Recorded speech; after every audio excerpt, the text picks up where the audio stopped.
आप सबको सलाम। स्वागत है आप सबका प्रभु की जिंदा और मुकद्दस हजूरी में। हम अपनी खुशी का कारण खुद हैं। इस विषय पर हम गौर तलब कर चुके हैं और ये पहले पार्ट में हम देख चुके हैं। आज हम इसी विषय पर मनन करते हुए इसके दूसरे हिस्से में खुदा की खिदमत में और खुदा की सिताइश में हम आगे बढ़ेंगे। पहले हिस्से में हम अभी तक सीख चुके हैं कि हम अपनी खुशी का कारण खुद कैसे हैं। जब हम अपनी खुशी के लिए दूसरों पर निर्भर नहीं होते, जब हम अपनी खुशी के लिए दूसरों के अप्रूवल पर कि वो अप्रूव करें तब हमें अच्छा लगे, उस चीज़ पर निर्भर नहीं होते। आज मेरे अजीज़ों, आज हम खुदा के कलाम जो लूका रचित सुसमाचार उसका 12 अध्याय 13 आयत से लेके 21 आयत तक आधारित है, उस पर बेस रह करके, उस पर आधारित रह करके हम इस विषय के दूसरे हिस्से में आगे बढ़ेंगे। और आज मैं आपके सामने दो बातें रखूंगा कि हम कैसे अपनी खुशी का कारण खुद ही हैं। तो ये मैं सबसे पहली बात आपके सामने रखना चाहता हूं। जब खुदा हमारी जिंदगी का सेंटर होता है, जब हम अपनी जिंदगी में अपने खुदा को अपना सेंटर बना करके चलते हैं अपनी लाइफ में, तब हम अपनी खुशी का कारण खुद होते हैं। आज जो हवाला जिसके बारे में जिक्र किया गया है लूका रचित सुसमाचार उसका 12 अध्याय 13 से लेकर के 21 आयत तक, तो यहाँ पर एक ऐसे धनी व्यक्ति की बातचीत हो रही है कि जिसकी उपज, जिसकी फसल या जिसका बिजनेस हम कह सकते हैं काफी फ्लरिश हुआ, और उसने क्या सोचा कि मेरे पास रखने के लिए जगह नहीं है, तो उसने कहा कि मैं नए और बड़े गोदाम बनाऊंगा करके और उनमें अपना ये सारा माल इकट्ठा करूंगा। और उसने एक बात फिर वहां पर कही कि ऐ मेरी जान खा पी और मौज कर। ये पंजाबी वर्जन में हम ऐसे पढ़ते हैं और हिंदी में भी कुछ इसी रीति से हम बयान देख सकते हैं। तो जब हम उसके इस स्टेटमेंट को देखते हैं तभी उसके सामने एक आवाज आती है कि हे मूर्ख, हे नादान, अगर आज ही तेरी जान तुझसे ले ली जाए तो ये सब कुछ किसका। मेरे अजीजों, जब उसने ये स्टेटमेंट दी कि यह मेरी जान खा पी और मौज कर, इस स्टेटमेंट के पीछे हम देख सकते हैं कि उसकी खुशी का सेंटर क्या है। वो सारा माल, वो सारे पैसे, वो सारी उपज जो उसने इकट्ठी कर करके अपने आप को ये सांत्वना देने की, अपने आप को ये उम्मीद देने की, अपने आप को ये अश्योरिटी देने के लिए ये स्टेटमेंट दे कि अब मेरे पास बहुत है, क्योंकि वो सारी फसल, वो सारी उपज, वो सारा खजाना जो था वो उसकी खुशी का सेंटर था। पर तब जब आवाज आई कि अगर ये सब कुछ तुझसे ले लिया जाए तो ये सब कुछ किसका होगा। मैं जब इन चीजों पर गौर तलब कर रहा था तो मेरे सामने एक सवाल भी आया कि भाई ये चीज तो धर्मियों पर भी लागू है। धर्मियों की जान भी तो कभी भी जा सकती है, क्योंकि डेथ जो है उसका उसके बारे में हम कुछ भी नहीं कह सकते। वो किसी भी बशर पर कभी भी आ सकती है, जो टाइम मुकर्रर है उसी टाइम पर कभी भी आ सकती है। तो अगर ये बात जो उस पर आई है कि आज ही तेरी जान तुझसे ले ली जाए तो ये सब किसका, अगर ये चीज धर्मियों पर भी तो लागू हो सकती है। मैं जब इन ख्यालों में बुना हुआ था, मैं जब इन ख्यालों में चल रहा था, तो मेरे सामने इस बात का भी जवाब आया। मेरे सामने इस बात का ये जवाब आया कि खुदा, तो मेरे सामने एक एग्जाम्पल आई बाइबल में से, मैं आपके सामने साझा करना चाहता हूँ। आपको पता है जब खुदा ने मूसा को पहाड़ पर बुलाया और जब जब वो उस देश में प्रवेश करने पर थे, क्योंकि खुदा ने मूसा को कहा था कि तू उस देश में जा नहीं पाएगा, पर उस पहाड़ पर खुदा ने मूसा को वो सारी कायनात दिखाई, वो सारी धरती दिखाई, वो सारे लोग दिखाए, वो सारी चीजें दिखाई, वो सारी प्रॉमिस लैंड दिखाई जिसमें इजरायली प्रवेश करने वाले थे। अभी किसी ने प्रवेश नहीं किया है, पर खुदा ने मूसा को सबसे पहले ही उन सारी चीजों को दिखा दिया। इस एग्जाम्पल से क्या जवाब हमारे सामने आता है कि खुदा जो है वो कभी भी अपने वायदे जो वो अपने लोगों के साथ, अपने सादिक लोगों के साथ जो हम देखते हैं बाइबल में, कभी भी उनको अधूरा अपने लोगों की जिंदगियों में नहीं छोड़ता है। वो उनको दिखाता जरूर है, वो उन पर शो जरूर करता है। तो मेरे अजीजों, यहाँ पर जब खुदा हमारी जिंदगी का सेंटर होता है तो हम समझ सकते हैं कि खुदा बाप हमें किस रीति से ब्लेस करते हैं, किस रीति से आशीषित करते हैं। एक और भी एग्जाम्पल है मैं आपके सामने रखना चाहता हूँ कि जब एक नौजवान यीशु मसीह के पास आया, वो भी अमीर था। खुदावंद यीशु मसीह से सवाल किया कि मैं सदा के जीवन के लिए क्या करूं। तो हम सारी बातों को देखते हैं। यीशु मसीह ने फाइनली ये बात कही कि भाई अपना सारा माल संपत्ति बेच के कंगालों को दे दे। तो वो उदास हुआ और वहां से चला गया। क्यों उदास हुआ? क्योंकि उसकी जिंदगी का सेंटर भी कौन था? उसका पैसा और उसकी वो सारी संपत्ति जिसको वो खोना नहीं चाहता था, जिसको वो खोना नहीं चाहता था। तो मेरे अजीजों, हम देख सकते हैं कि इस रीति से जब खुदा हमारी जिंदगी का सेंटर होते हैं तो कैसे वो हमारे लिए खुशी का और एक आनंद का कारण होता है। मैं बाइबल में से पढ़ना चाहता हूं, नीति वचन 10 अध्याय उसकी 22 आयत। यहां पर इस रीति से लिखा है, धन यहोवा की आशीष ही से मिलता है और वह उसके साथ दुख नहीं मिलाता।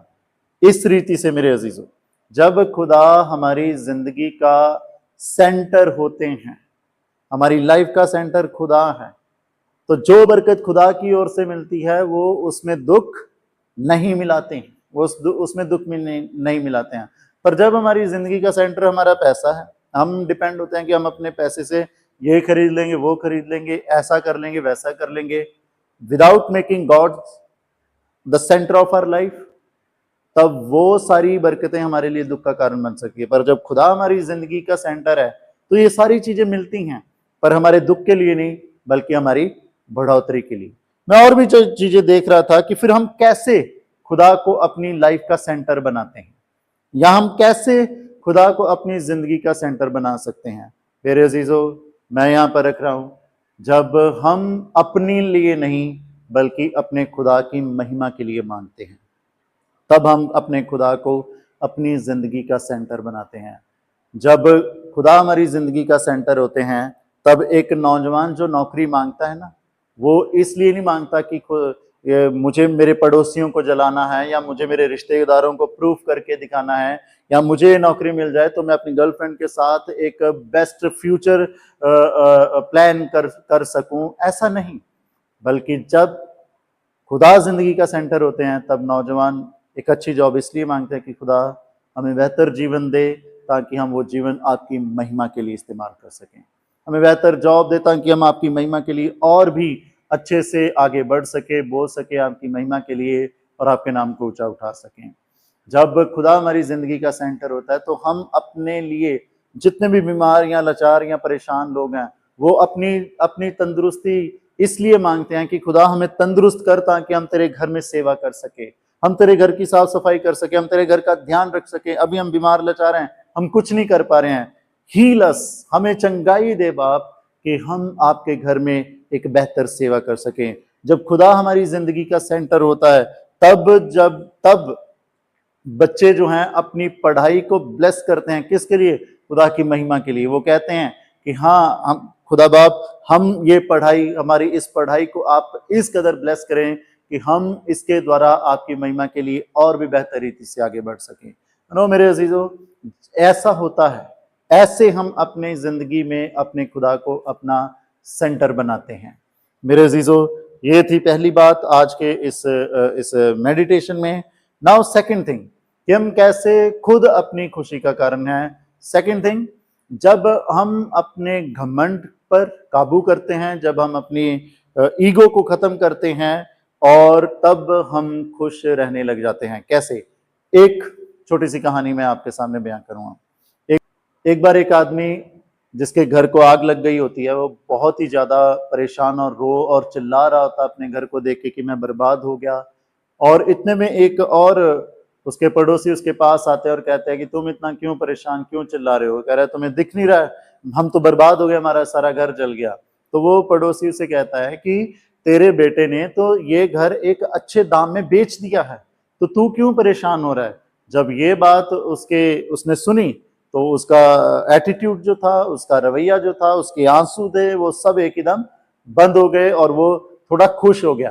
थोड़ी देर बाद उसका बेटा जो है वो वहां पर आता है और वो अपने बाप को देखता है कि मेरा बाप तो कैसे खुश होके हंस हंस के बातें कर रहा है। वो अपने पापा को बोलता है कि पापा आप इतना हंस के क्यों बात कर रहे हो, हम तो बर्बाद हो गए, हमारा घर जो है वो सारा जल गया। तो वो कहता है कि मैंने तो सुना है कि तुमने ये सारा घर अच्छे दाम में बेच दिया है। तो बोलता है कि हाँ, पर वो उसकी तो अभी सिर्फ बातचीत हुई है, कल उसका असली बयाना होने वाला था। आज तो ये सारा घर जल गया और हम सब बर्बाद हो गए। और ये बात सुनने के बाद उसका चेहरा फिर से उतर गया, जो पहले खुश होने लग गया था। आप इस कहानी को समझ पा रहे हैं? जब पता चला कि अब ये मेरा नहीं है, जो नुकसान हो रहा है, जो खत्म हो रहा है, अब ये मेरा नहीं है, तब हालात और हो गए। जब पता चला कि ये मेरा है, तब हालात और हो गए। यही हम भी करते हैं मेरे अजीजों। जब चीजें हमारे जीवन में से, जिनको हम बहुत ही अच्छे से अपनी जिंदगी का हिस्सा बनाना चाहते हैं, जाती हैं, हम परेशान होते हैं, हम दुख होते हैं।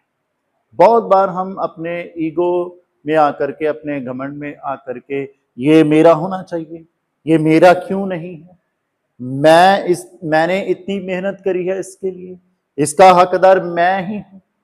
मेरे अजीजों, मैं यहां पर बस एक ही बात कहना चाहता हूं, बिब्लिकल कॉन्सेप्ट के आधार से, कि जो आपका है वो आपका ही रहेगा, जो आपका है वो आपका ही रहेगा। इंग्लिश में एक बहुत अच्छी स्टेटमेंट है, what belongs to you will comes to you always. वो हमेशा आपके पास ही रहेगा, वो आपके पास आएगा। तो मेरे अजीजों, हम अपनी खुशी का कारण खुद हैं। जब हम जो 3 बातों पर हमने इस मेडिटेशन पर गौर तलब किया, सबसे पहली बात कि हम दूसरों पर निर्भर नहीं होते अपनी खुशी के लिए। दूसरी बात जिस पर आज हमने गौर तलब किया है कि हमारी जिंदगी का सेंटर खुदावंद यीशु मसीह होते हैं, और जब वो हमारी जिंदगी का सेंटर हैं, तो जो नीति वचन 10:22 में हमने पढ़ा है कि फिर बरकत जो खुदावंद यीशु मसीह की तरफ से आती है, वो हमारे दुख के लिए नहीं बल्कि हमारी बेहतरी के लिए होती है। और तीसरी बात जो हमने आज सीखी है कि हम कई बार बहुत अपने आप को दुखी करते रहते हैं, परेशान करते रहते हैं जब चीजें हमारे हाथ से जाती हैं। हम इस ईगो में रहते हैं कि हमारी क्यों नहीं है, हम इस ईगो में मरते रहते हैं कि मैं इसका असली हकदार हूं। But as I have already told you कि जो हमारा है वो हमारे पास ही रहेगा। तो मेरे अजीजों, दिस वाज समथिंग कि अपनी रोजमर्रा जिंदगी में हमें इस बात को बेहतर रीति से जान लेना चाहिए कि हम अपनी खुशी का कारण खुद हैं। आज देखिए कि हम इनमें से कहाँ पर फिट बैठ रहे हैं और कहाँ पर फिट नहीं बैठ रहे हैं। खुश रहें, आबाद रहे। खुदावंद यीशु मसीह आपको हमेशा खुश रखे। आमीन। आइए हम दुआ करेंगे। सर्वशक्तिमान पिता परमेश्वर जी, हम आपका शुक्र करना चाहते हैं इस बातचीत के लिए प्रभु जी, जो अपने कलाम के आपने हमारे ऊपर जाहिर करी है प्रभु जी। आज हर इंसान खुश और आबाद रहना चाहता है, और आपके कलाम में से हम सीखते हैं कि हमारी खुशी का कारण हम खुद ही हैं। हम खुद ही हैं जब हम दूसरों पर अपनी खुशी के लिए निर्भर नहीं रहते। हम खुद ही हैं जब हम अपनी ज़िंदगी का आधार आप को बना करके चलते हैं। हम खुद ही हैं जब हम अपने घमंड को एक साइड पर कर देते हैं और हलीमी से आपकी खिदमत में आगे बढ़ते हैं।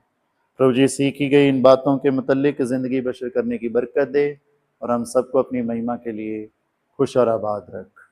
प्रार्थना खुदावंद यीशु मसीह के नाम से मांगते हैं, आमीन। God bless you all.